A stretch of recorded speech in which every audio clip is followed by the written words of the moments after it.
Hello everybody and welcome back to a new video. This is the start of a new reading vlog, and my main focus I don't know how long it's going to be, but my main focus is to read a bunch of Greek retelling. I recently finished reading The Song of Achilles. I mean recently, and like this morning I finished reading it, and I was really interested. I really liked it a lot. I gave it 4 stars because I didn't cry or anything, which I know this book is famous for, like making people like heart rate, and I wasn't too attached to the characters. Like, yes, I can objectively tell that it's a good book, that it's written beautifully, but I don't think it's like a masterpiece. I don't know, probably it's the hype that got to me, because it is so hyped up, this book, like insane, considering it was like from 2011 it came out. Anyway, it is really hyped up, and I just didn't love it as much as I wanted to, but a part of me always kind of knew that this wasn't a book that I would really like anyway, just because I haven't had that much interest in Greek mythology. Like, I never read Percy Jackson. That wasn't me, that was my little brother. He did that. I was much more of a fantasy lover, and this, I don't know, I liked it, but overall I did give it 4 stars. I do like a lot of the quotes, like I literally tabbed it, and I do like how it turned out, and there's like some beautiful thoughts, and I do love how much Patroclus loves Achilles. So if you're not familiar, which I don't know why you wouldn't be, because this book is literally all over the place, this follows the story of Patroclus and Achilles from the Greek mythology, where Achilles is set to be this very skilled warrior, the best of his generation, and he gets the choice of, do you want fame and a short life, or like to fade into nothing but have a long life? And he chooses fame over like having a long life. So with his beloved Patroclus, they go off to the Trojan War, and it's just like the things that happen there. It's a well-known myth, but it does twist. Like, the one I originally knew about the myth was that like he was dipped in some kind of water or something, and that made him invincible except for like the heel. So Achilles' heel is what I knew about the story. I didn't know kind of like his relationship with Patroclus. I didn't really know anything about the Trojan War apart from like Helen and Paris and their love story, but it was a nice perspective to see. It was a fun thing to read about, and like they mention a lot of the Greek gods and a lot of the Greek heroes, like Hercules, Odysseus is in here, like a lot of just, it was good stuff. I really did like it, and I liked how everything was kind of woven into it, which is what Greek mythology is. It is extremely messy. Like, everyone's related to someone, everyone knows someone. It's a fun time. But yes, I did enjoy it overall. I think it was a really good book, but it wasn't what I was looking for. But I do want to like start reading. Like, I do own a bunch of them. I've never read these Greek retellings, so it's about time that I do, and this has prompted that, because obviously like a 4-star read is not a bad read. It wasn't my favorite, but it's very good, like really good. But my next read is going to be obviously Circe. Like, this is the Just Jacket, but whatever. The next one is definitely going to be Circe. I have already started it, and by that I mean I've read the first page, but whatever. I want to read Circe next, because I feel like Madeline Miller's writing, it was good. I really liked it, but I feel like this would be more catered to what I kind of want to read. This is about Circe, who is the daughter of Helios, and no one knows what her power is. Like, everyone thinks she's like, okay, she's got to be a nymph because she barely has any power. She's not showing any power. And then she realizes, no, she's the first witch, which I find insane. I just love Madeline Miller's writing so much that I feel like I will really enjoy this, and hopefully enjoy it a little bit more than The Song of Achilles. But yes, now if I have time, or if this vlog isn't extremely long already, I will try to get to my Jennifer Saint books, which again, I own so many of, and yet have not read any of them, which is a shame, because like the covers are stunning. And she does have a new one coming out called Hera, which I am excited for, and yet I don't even know if I like her writing. But anyway, the first one we have is Ariadne. I love this. I did get this in Greece a few years back, so you know, I gotta read it at some point. Then we've got Electra, which I'm kind of annoyed that it's the paperback, because I don't know how I ended up with the paperback instead of like a beautiful hardcover with all my other ones, but it's fine, we don't care. Electra, like the covers are just stunning for this. And then Atlanta, which I did get for Christmas a while back, no, last Christmas actually, and look how pretty this is. Gorgeous. And like, it has beautiful end papers. I don't think it has anything, no, it doesn't. It has beautiful end papers, which, yes, like, yes. And I'm very excited for all these other Greek retellings. I do also own Stephen Fry's Mythos and Heroes, and I also know he's got another one called Troy, so you know, we'll see. I do have a lot of options, obviously. I don't know how many I'll read in this little vlog video, but for certain the first one is going to be Cersei. So let's just get into it.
Hello, so it's been a while since I filmed.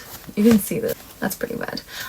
It's been a while since I filmed those clips of me reading these Greek mythology books, but I did read them and I read a lot of them. I stopped filming. A lot of things happened and like I couldn't keep up with my life and everything else, but I do want to come in and like say my final thoughts on all of these books because I did read all of them and I do want a video for me, for myself, for reading all the most popular books. So let's get into the one that I kind of left off on, which was Cersei by Madeline Miller.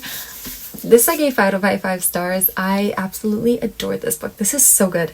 The writing is amazing. Madeline Miller's writing is just, it's lyrical, but it's clear, but it's not over repetitive. I think she does a really, really, really good job at like just kind of describing things and just making the reading experience so enjoyable. And I loved Cersei as a main character in this book. If you did not know, this is just following Cersei's life, her whole life though, and she is a god, so she's been alive for a long time. And I loved seeing kind of like just the passage of time and seeing all these different events from like very known Greek stories just getting woven in and like seeing her perspective on it, and as not as the main character but as someone who was very much a bystander in a lot of things. Not really a bystander, but like witnessed a lot of events happen, or like was witness to them in a way that you don't think about. Like, I don't know how to explain it, but she was an integral part of a lot of things, and it's just so interesting to see kind of like the role she played in like the Minotaur's birth and Odysseus coming back, and all that is so interesting, and I really enjoyed it. I love how Circe as a character grows and changes, because we get her as a very naive god, and it takes her so long to just grow up, and it's hard because obviously as a god you don't grow up at any point, you're just alive forever. At the end of the day, you really just wanted things to work out for her, because she's been faced with so many prejudices and like injustices for no real reason, that I really just wanted things to work out for her, and they did, and I really enjoyed it. So yeah, if you are debating whether to pick it up because you loved the Song of Achilles and you think it won't be as good, pick it up, it's still as good. And if you didn't like the Song of Achilles, still pick it up, because it's so different, but it's so good still, and I enjoyed this more than Song of Achilles, honestly. But yeah, I really liked it, and I hopefully more people pick it up, because I don't see anyone talking about it, but it's really good. So the next book that has been making its way around everywhere is Jennifer Saint's Ariadne. Oh my god, the cover for this is honestly stunning. So like, I get it, like look at that, it's so pretty. But I will go ahead and say that I didn't enjoy this as much as I thought I would. I am so disappointed in this book, but I'm still keeping it because like look how pretty it is. Like, I'm not gonna throw it away, and I liked it enough, I think, and I appreciate it and what I learned from it.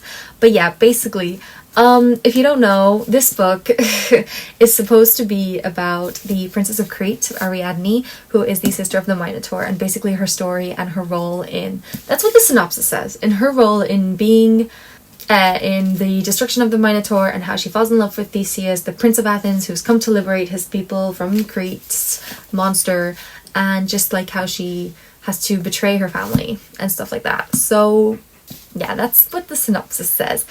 Let's just get into the writing. I feel like it wasn't really fair to read this right after reading Ariadne, because I feel like their writing is similar, but honestly Jennifer Saint's writing is not the best here.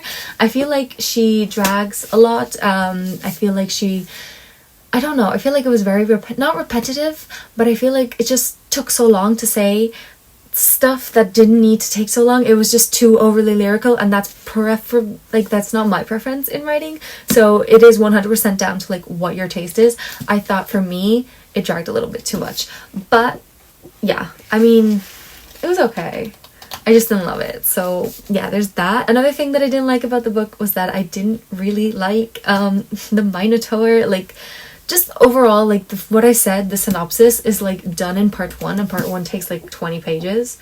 So like, I feel like it's kind of misleading about what the story is going to be about. Like, I don't mind it being about the two sisters, because this is at the heart a story about two sisters and their love for each other, even though they're not even together the whole time.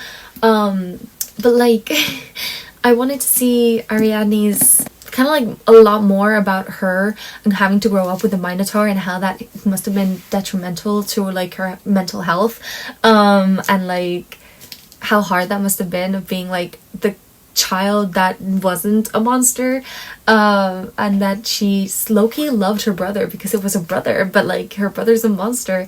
And I wanted to see more kind of about that part, and how she did have to kind of really struggle to betray her family, because I feel like she didn't struggle at all. She was very much like, okay, yeah, come help me kill my brother, please. So that was kind of like a lot of my problems with it, and that was like right at the beginning. So like, obviously the rest of the story kind of like rubbed me the wrong way, in the sense that I just didn't want to be reading this. I wanted to be reading like what happened before. But as the story goes on, I do like some parts, but I don't overall like, I think, the characters. I think both Ariadne and her sister, I don't remember her name actually. What was her name? Phaedra? I don't know. Basically, we follow both her, and we also get the perspective from her sister, who goes off to marry Theseus. I don't love either one of those sisters. Ariadne to me just feels like so much of a pushover. Like, I feel like she has zero control over her life, and she does absolutely nothing. She kind of just goes along with whatever anyone is ever like telling her to do, and she just like goes along with it, because I feel like Ariadne at the beginning wasn't like that. And I get that she changes, but I just didn't like it. And then her sister, I did like her mostly throughout the story, but at the very end she kind of just irritated me. I don't know, she started making very stupid decisions and very stupid mistakes. I didn't like either one of the sisters, which is kind of annoying, because I feel like you should like the sisters. because they are very much like just victims in this story because of the men. But I just didn't like them. They annoyed me so much, and I feel so bad that I didn't love this as much as I wanted to. But yeah, that was my thoughts on Ariadne. Please don't come after me, because I know it's a very loved book. This one I read, one of the latest ones that I read, and this was Hera. Also, stunning book. Like, look at these. These are insanely pretty. Like, oh, so pretty.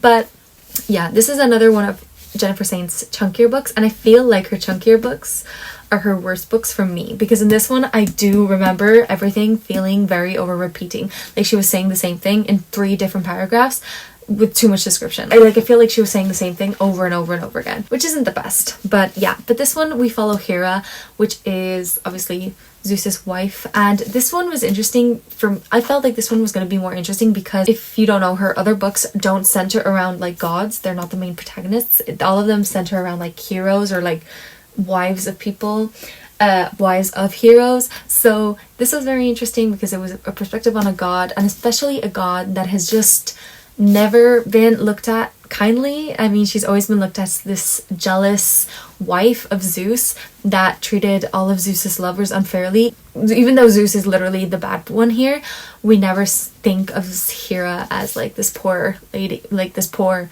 goddess, this poor wife. Like, we always think of her as like this mean person, and this does give you a lot of perspective on how unfair everything happened and how quickly everything happened for her. She defeated the Titans with Zeus, and then Zeus basically turned around and said, I'm taking it, I'm gonna be king. And she was like, what? And then she didn't want to be her husband, but she wanted the power, and she was just caught in between at how she can't have power and also be a good person, which is the dilemma. It does give you a very interesting perspective on Hera, and I do sympathize with her more, even though at the end she does turn into exactly what you think she is. But you do learn a lot of like her perspective, like her interests, because like she has this affinity for monsters and creatures that I didn't know about, and I didn't read about in any other like story from the Greek mythology, so that was very interesting. Her relationships with her sons and her daughter is also very interesting. I just really liked it overall, and I liked learning more about the gods through Hera's lens. I didn't love it overall, but I thought it was very good and very interesting, and I did learn a lot.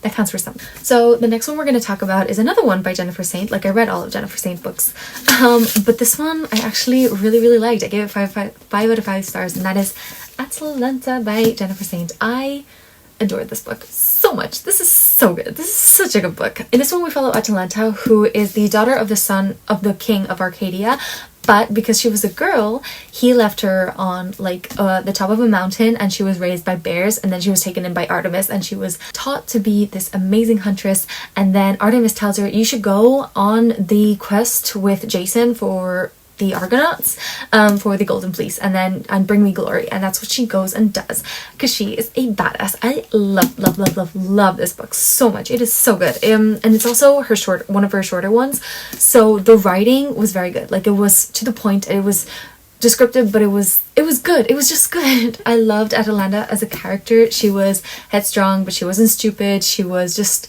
overall kind of like these very much a female protagonist that you could root for, which I feel like is very different to like all the other Greek mythology kind of retellings, because she was always a feminist icon in every single part of the story. Like, I love it so much. And I think another thing that I really liked about this book, and I don't know if this is a good thing or a bad thing, or it's just more like what I like to read about. Like, I like to read about good romances, and in all the other books, like, all the male interests are like not good people. In this one, they were good. Like, there was good intentions in both guys, even though one of them was cheating on his wife. We're not going to talk about that.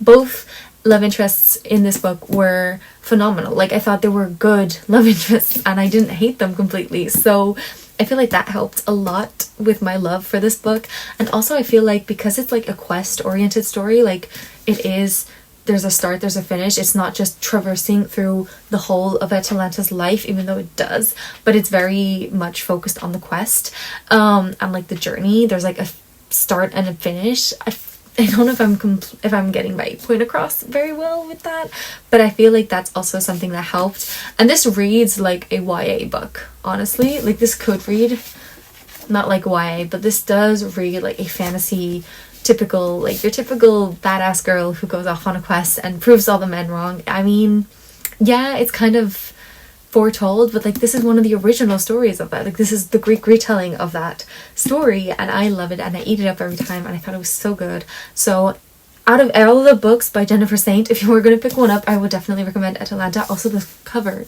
again, all the covers are stunning, but like look at this one, it's just so pretty. Like, oh, I love it so much, and this spine is also beautiful. So yes, that is Atalanta. So I feel like while I'm here, I might as well talk about the last remaining book by Jennifer Saint that I read, and that is Electra. This is the paperback. I know I've gotten all the hardbacks except this one. It's fine. This one also is kind of short, and I will say that like the writing doesn't suffer in this one, so that's why I think my sweet spot with Jennifer Saint books are the shorter ones, because I did really like this one as well. My problem is that why is it called Electra when Electra is really not the main character in this? It annoyed me so much throughout the book how like little we were getting of like Electra, and I don't mind if it's not about Electra, I just don't want it to be called Electra, you know? So if you didn't know, this book we follow three perspectives of 3 different women throughout the Trojan, like the beginning, during, and the end of the Trojan War. So Electra is the daughter of Agamemnon, and she loves her father, and she's basically just waiting for her father to come back. And then once her mother kills her father because he killed her sister, you know, family problems, you know, family drama, she is plotting to kill her mother, basically, and with the help of her brother. If you got confused, I am sorry. I don't know how to explain it better. But yeah, we follow Electra kind of like waiting for her father and hating on her mother and wanting to end up killing her mother. I didn't like Electra as a main character either. I think she was very annoying, and even like I think Electra herself even says it, that like all I think about is my dad. All I think about is my dad. I'm such a daddy's girl, basically. And it is so annoying because like there's nothing else about this character, this fascinating character throughout Greek mythology. All that you can tell me about her is that she loves her dad and hates her mom. Why? Like, you could have made her so much more fascinating, I feel like. But Jennifer Saint didn't. Now, who she did make really, really interesting character is Clytemnestra, who is the mother of Electra, who is the sister of Helen of Troy. So, and obviously wife of Agamemnon. So she is such an interesting character because she meets Agamemnon before like Helen is even married, and she thinks like, oh my god, I lucked out, like I got the stronger brother, obviously, and she doesn't know about the curse that's set on the Arcadia. Is it Arcadia? I can't remember if it's the Arcadia family. Atreus. No, the house of Atreus, which are cursed because they fed the gods a human kid at one point. There's so much in Greek mythology. It's kind of like hard to like explain something without explaining something else without explaining something else. It's insane. But yeah, Agamemnon, yeah, he does some very not nice things, which makes his wife hate him, and even though that he's at war for like 20 years, she's like, I don't like him anymore, and I'm going to take over his kingdom and rule it better than he could. And all you need to know about Clytemnestra is that she loves her children. She loves them so much that she would do anything to protect them, even hurt the father just to protect them. Like, she just wants her kids to be okay, and she is just such an interesting character. Like, I loved learning about her and reading her perspective, and I thought she was the best fleshed out character out of all of them, because we also get the perspective of Cassandra, who is the sister of Paris. So she's a princess of Troy, basically. She was cursed by Apollo that she would be able to like see what was going to happen in the future, but no one would believe her if she said it. So she is very much deemed as a crazy person, even though she is saying the truth that like this horse, there's people in this horse who are going to all die, or like don't let Helen in, or like bring her back, and Paris, you can't accept Paris and stuff like that. So she is the whole time just saying what's going to happen, and like she gets so close to fixing everything and it's just ripped away from her. And when the inevitable happens, and I feel so bad for her, but at the same time, I feel it was very random to have her perspective in, because she doesn't really add anything to the plot, and I think the only reason she was in the story is because she was playing her part in Troy, so we got to see what Agamemnon was doing, if that makes sense. because otherwise we would just be reading about like very far away from the war, even though the war is still happening. So that's my theory. I'm not 100% sure, but I still really did enjoy this book. I think I gave it 4 out of 5 stars because I did really like Clytemnestra's story, and like the rest of the perspectives are good. They're just not what I expected. So yeah, that's fine as well. Like, I don't need, like, the book isn't written for me specifically, so it's fine. But I did really enjoy it, so I would definitely recommend that if it does sound interesting to you, you should pick it up. Just know that Electra is not the main character, because that's what I would have liked to have known. So then, to kind of wrap up all of the books that I read a very famous book, author, duology? No, it's a trilogy. I just don't own the third one, which is Troy. But anyway, I read Mythos, the Stephen Fry books, basically the non-fiction ones. I don't know if they're non-fiction because they are just telling stories, but basically the collection of Stephen Fry retelling stories. So the first one is Mythos, which is the Greek myths retold. This one I remember the least about, and I think I didn't like it that much. Like, it was okay, but at the same time I found it very chaotic and I didn't really like it, although I did listen to the audiobooks. The audiobooks are really good, by the way. I think I was working at the same time and I just wasn't paying as much attention as I should have been, but I did find the Titans very interesting. I didn't know a lot about the Titans because I feel like the Olympians you do hear about quite a lot, even like in pop culture references like Percy Jackson, you hear mostly about the Olympians. The Olympians are what people know and associate Greek gods with, but the Titans are so much more interesting in my opinion, like, because they're the first and they were so much more gory, I feel like, and they're so interesting. So yeah, I really enjoyed that part.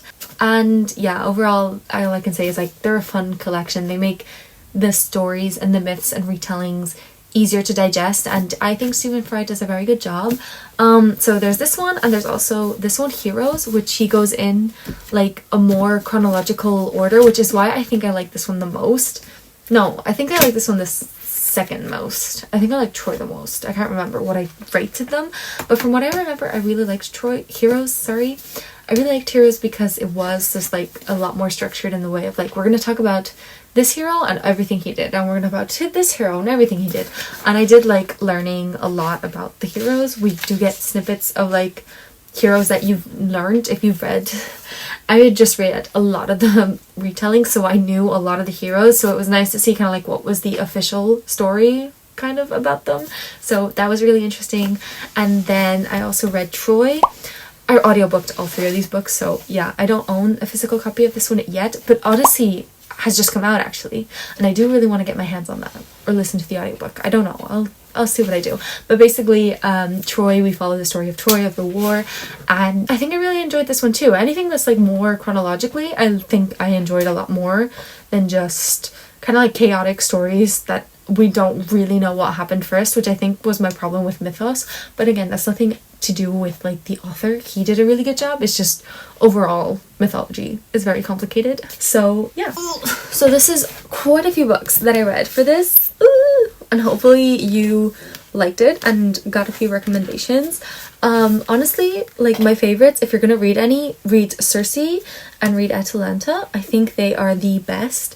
They are my favorite, and they're both the orange ones, by the way. This is just fun. This is so much. But yeah, but overall, like, it just depends on what you're interested in. I think I've tired out of Greek mythology, but I've learned so much because I wasn't the biggest fan of Greek mythology. Like, not that I wasn't the fan of it, but I just had no interest in it. And this just like reignited your love. Like, you love seeing kind of like different characters pop up in different ones, going like, oh, I know you from this, or oh, I know you from that. Because like in Circe, Ariadne's in it, and then you read about it in Ariadne, and like Dionysus pops up, and like also Circe's sister, who is the mother of the Minotaur. Like, just, it's just so much fun to kind of go like, oh, I know you from this story, oh, I know you from that story, and like how the Song of Achilles also, like, events that happen here will make sense for like events of Electra, and just kind of like that, how it's all kind of intertwined and interconnected, and how it's just so interesting to see kind of like different authors, their own take on like the same story, I guess. So yeah, it was really interesting and I really liked it, and hopefully you enjoyed this video and you enjoyed this like recap of me talking about all the books for this. But yeah, hopefully you enjoyed. Let me know